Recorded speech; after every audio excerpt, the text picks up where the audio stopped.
Jennifer Coffindaffer is a former FBI agent and has been following Harmony's disappearance along with so many of us, and she is joining us live tonight. Jennifer, this uncle, Kevin, is the brother of Adam Montgomery, who has now been arrested, is in custody.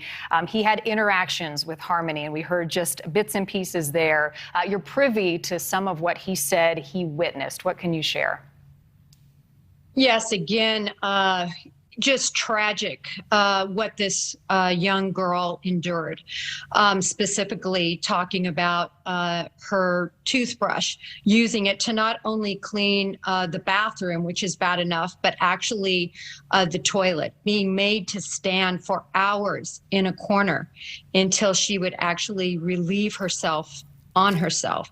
To listen to these descriptions were terrible, but when he talked about the actual physical abuse, he described that as the worst, and that was beatings as well as striking of the face. He actually equated her to a mistreated dog. It's heartbreaking. And look at this beautiful child at the center of all of it, Jennifer. It's hard to wrap your mind around anybody, a child nonetheless, being treated this way.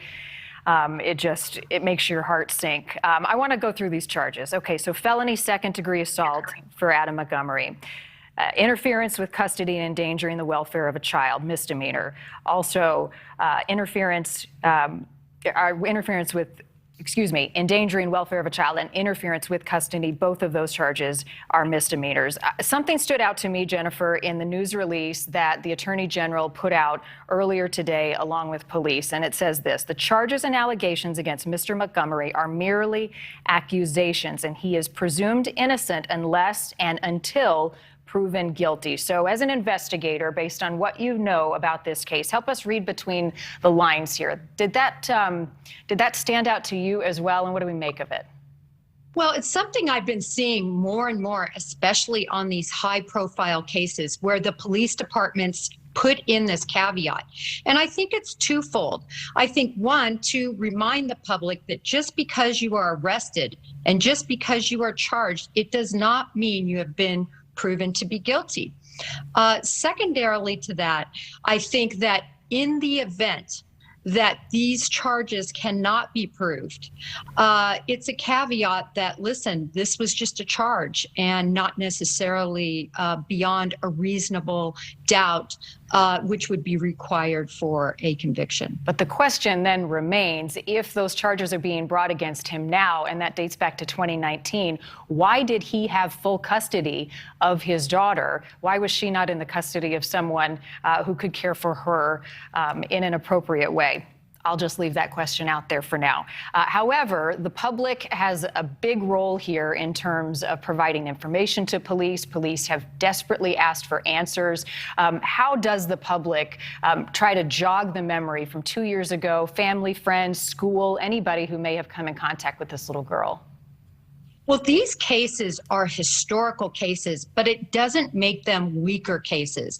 What it means is the police need to conduct a whole series of interviews of family, friends, neighbors, school officials, if there were any doctors ever involved in her treatment.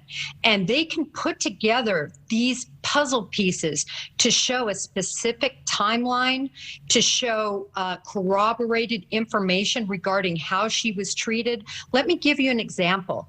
It's been put out there, endangerment to a child. We know that there is a neighbor that reported that they were without heat or air conditioning for some period of time.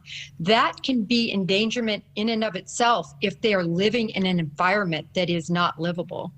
The focus is on finding Harmony safely tonight, but accountability in this case is going to be a big one, and who knew what when. Jennifer, as always, thank you. Thank you, Marnie. And if you have any information about the whereabouts of Harmony Montgomery, contact the Manchester, New Hampshire Police Department. There is a reward in this case, upwards of $30,000, the number on your screen right now. Thank you so much for watching. Make sure to click on the red subscribe button below so you can get more of NewsNation's fact-driven, unbiased coverage.